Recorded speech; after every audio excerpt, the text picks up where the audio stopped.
From the pen of Raymond Chandler, outstanding author of crime fiction, comes his most famous character in The Adventures of The Amazing Star Living.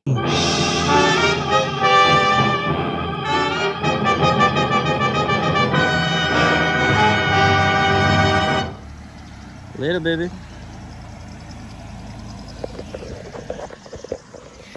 Alright guys, that's my ride leaving, and we are beginning an adventure. Spending the night on one of the island's last remaining remote areas, but I think there'll be a lot more camping in the coming videos, so should be good. But yeah, here we go. And while everybody complaining about electricity, I hear trekking to go out in the wilderness and subject myself to some challenges. But I'm excited about it.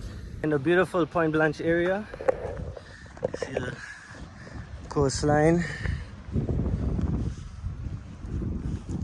some rain clouds. I wouldn't be surprised if I get stuck in some rain tonight, but that's okay. But yeah, one of the last undeveloped areas on the island. If you want to get away, this is where you'd go. From what I know, most of the island, not much fruit trees, not much to, how you say, in terms of rationing or like hunting and stuff. I'd be able to go in the water and fish, but it is a solo camping, so I won't be going in and spear fishing while I'm camping alone. But yeah, excited for the evening. Should be nice. I chose one of the more predominantly windy sides of the island, so chose one of the windier sides, so I can have a bit of a cooler night, so that should be all right. But yeah, so about a 30-minute hike maybe, or less. So this area over here, that little mega ramp looking thing, that is where we're gonna try and set up camp for the night. We actually been to this island, the first rock, in a previous video. Go check that one out, that was exciting. Actually, that's still a mission on my bucket list, to get out there and camp and spend a night or two over there. Should be cool. Man, see, I got my whole bag. Shit.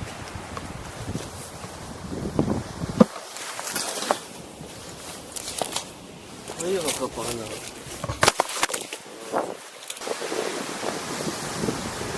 So one of the crazy realities about Point Blanche, even though you see this beautiful pristine hillside behind of me, Point Blanche, at least this specific area that I'm at, used to be where the dump was located. So as most of you know, Phillipsburg is where our dumping site for all of our solid waste on the island is done. It used to be here in Point Blanche.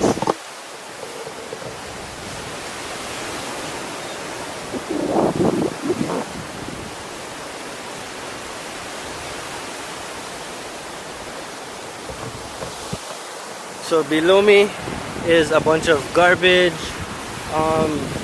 Because of how things deteriorate, you're going to predominantly see car engines like you see here, tires, wheels, parts.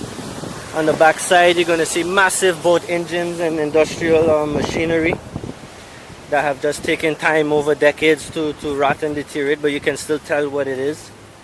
But yeah, one of the footprints of man. You know, if we ever, you know, civilization disappear, this is what will remain of us, for sure.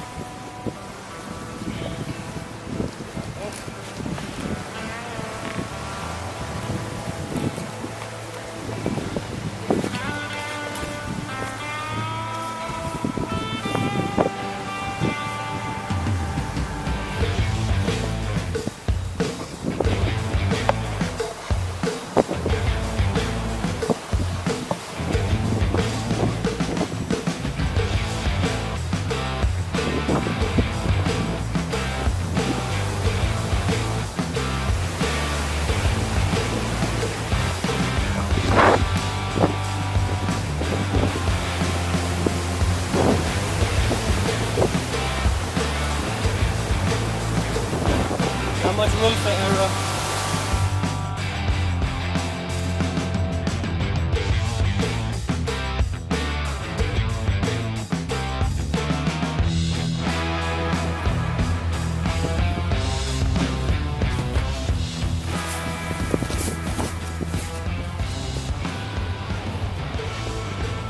At the spot, almost at our destination campsite, whatever you want to call it. Then we need to scope out and see what's the best, most comfortable space.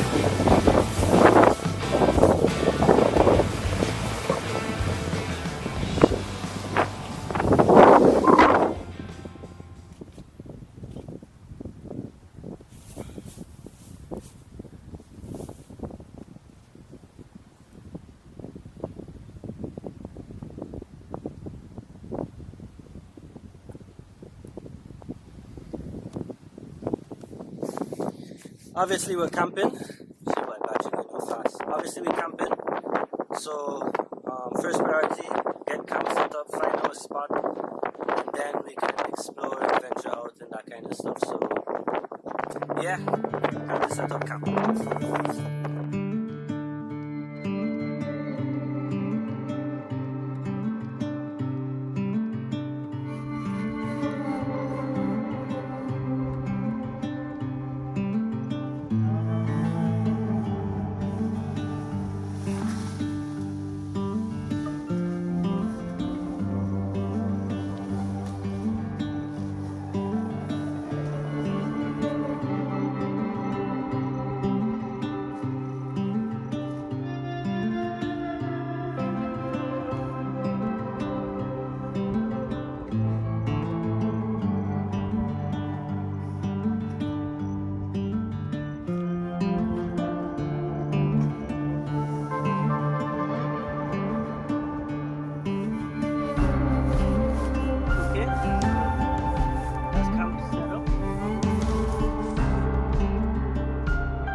Campsite. I love this tent. It's an easy up tent, so you just throw it up, fixes itself, no poles, none of that nonsense. For this purpose though, it's extremely big. It's a purchase I made before. I fit 3 grown men in this tent, so for like group outings, it's perfect.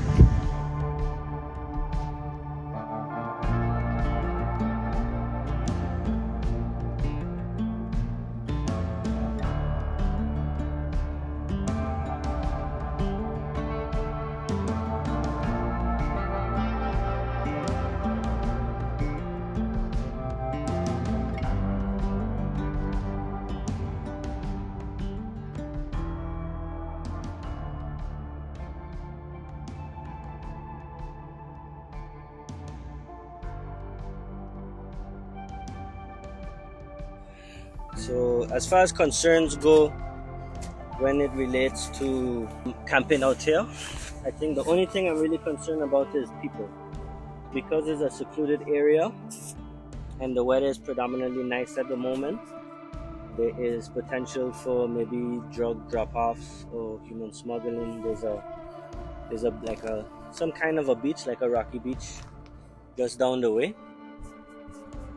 It's possible that if you have to drop off people and be undetected, the potential location. I don't have I haven't heard of any reports that that's happening, but that can either mean that it hasn't happened or that it's been that affected.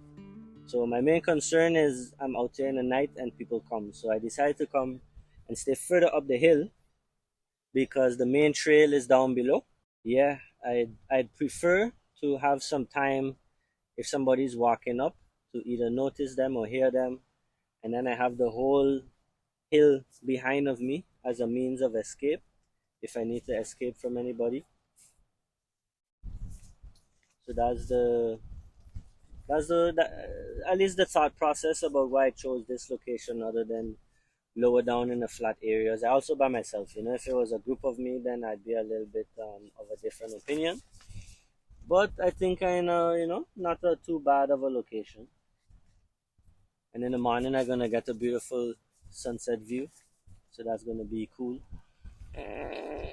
Oh yeah, camping gas. But yeah, so far so good. Enjoying it.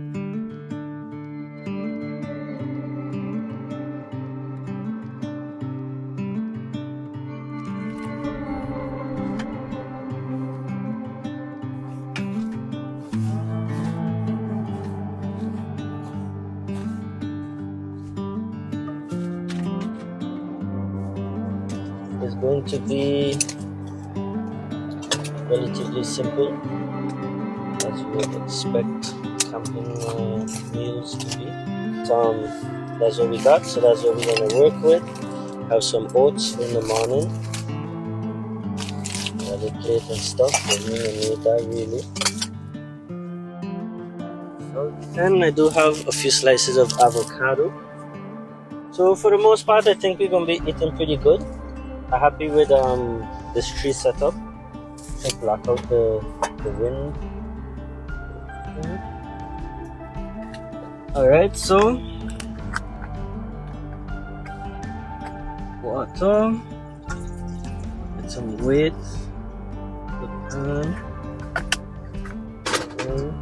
I really enjoy this stove. I actually use it quite often when GB gone.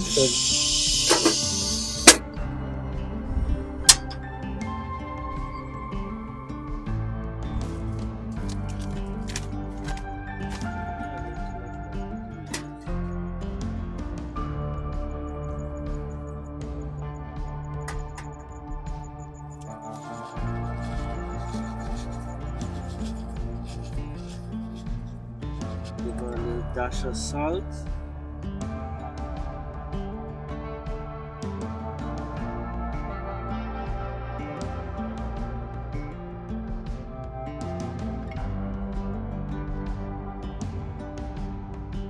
As you can see here, I have my solar panel set up. So I have like a solar charger for my camera and my phone. So this also doubles as a windshield for the fire.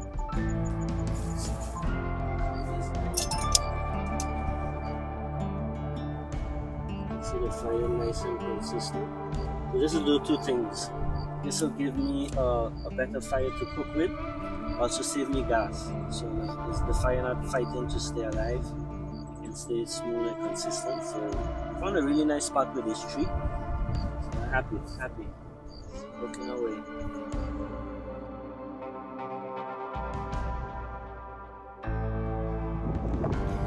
Alright, so I doubt you guys gonna be able to see. Can't see shit. Alright, so we got food cooking up. We got the lentils inside of the rice. Should be ready soon. But they got some heavy rain clouds on the way. If I can get to finish cook this food before the rain reach, you can hear the yeah, if I could get the food cooked before the rain reach, I would be satisfied with that. Because then I could move into the tent, eat, and then I should be pretty good from there. And then it's just to ride out the rain. Alright, so in the tent, dinner is ready. I'm gonna add the beets in, but the rain is definitely concerning. The rain is definitely concerning. So it's a little hot now because I got everything closed up and I'm getting the same amount of breeze, but let me open this up for now.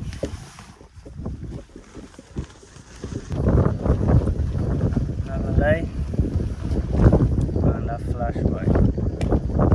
Not gonna lie.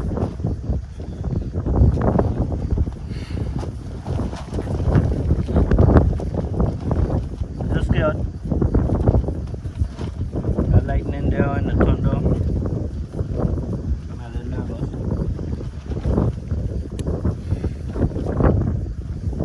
I'll see you guys see me with a flashback. Dark like fuck.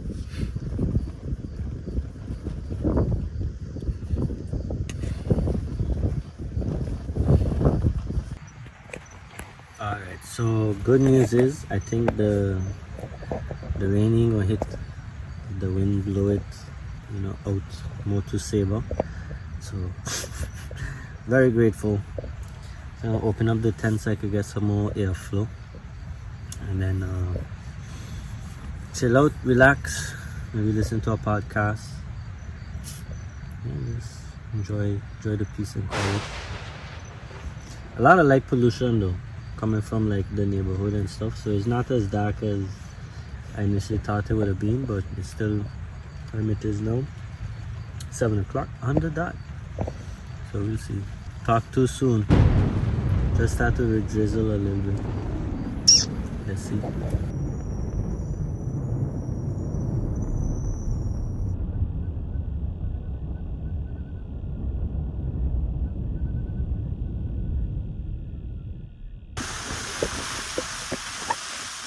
So the rain is back. A lot of rain, a lot of wind. I only have the tent super stable right now. But I didn't put any stakes or tie down. Let me try to find my microphone. I just had it too now. Got a little water in the tent down there. Some water coming in from this end. Out the rain. Soon it's done. Open it up to get breeze again. Start raining. Yes. It's 5 o'clock. So for most of the night it has been dry. So for that I'm grateful. Lesson learned again. Because with the rain one side was up and allowing water to run in. The tent is good. It's a small apartment. Because I sleep in over here in the corner. When the sun come up, I'll show you how the setup was. Because I on a slant, so it took a minute to get comfortable.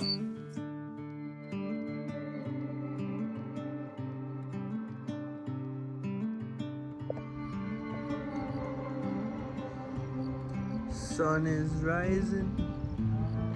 The weather is sweet, yeah.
So I keep on forgetting to show you how I end up sleeping last night.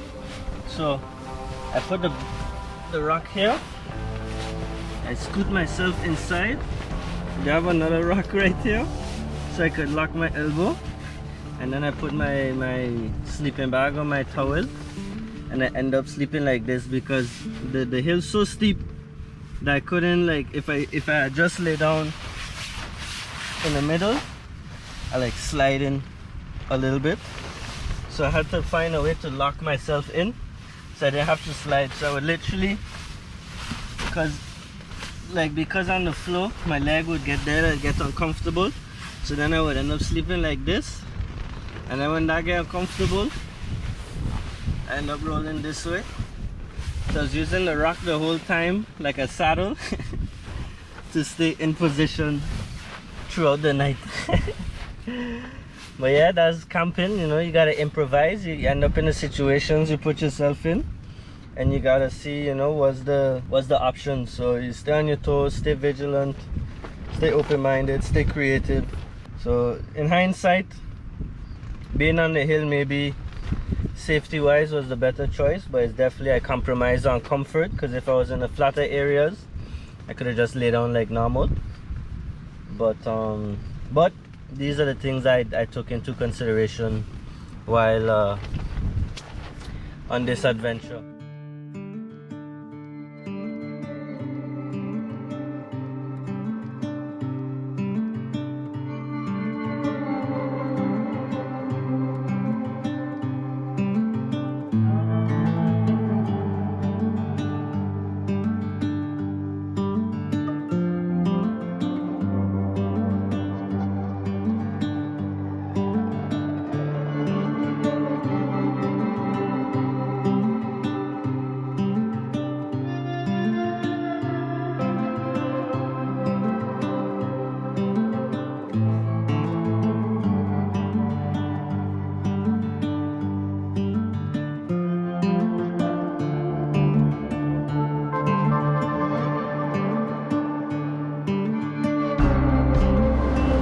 Alright,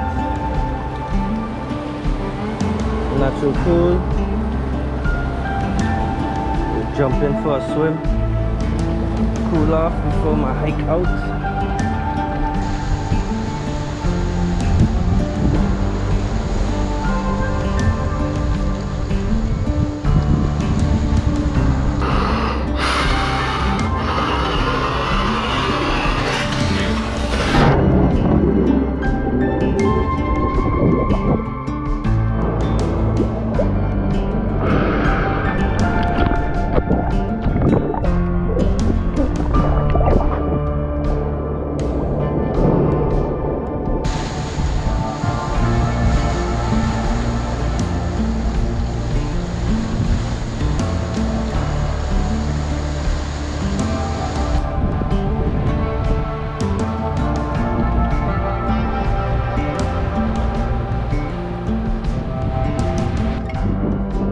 Alright guys, so we've come to the end of our adventure. About to put on all my gear, hike it back out to here. I gotta be at the pickup spot for 8 o'clock. So as always, I want to bring back the tradition of ending off every adventure with a positive message. And my message for this adventure is: growth is disguised as discomfort. If you are pursuing your dreams and you're feeling uncomfortable about it, this is just you growing. Lobsters, crabs, when they get too big for their shell, they get very uncomfortable and they have to shed their shell. And it's the same for us. When we start to grow and we get too big for our environment, our space, our dreams, it gets uncomfortable, and it's time for us to shed those dreams, shed that space, and grow into the new person, the bigger version of us that needs to have a bigger impact on our community. So cheers to discomfort, cheers to adventure.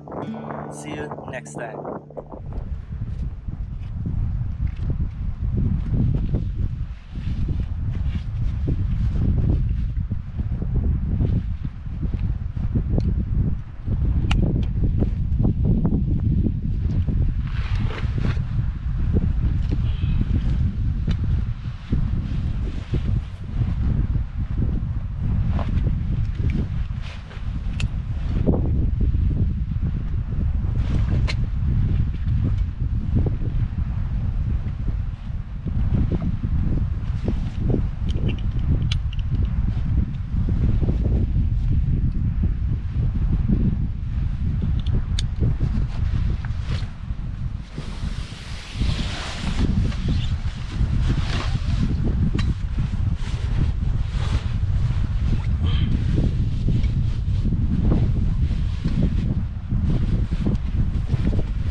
Let's get out of here.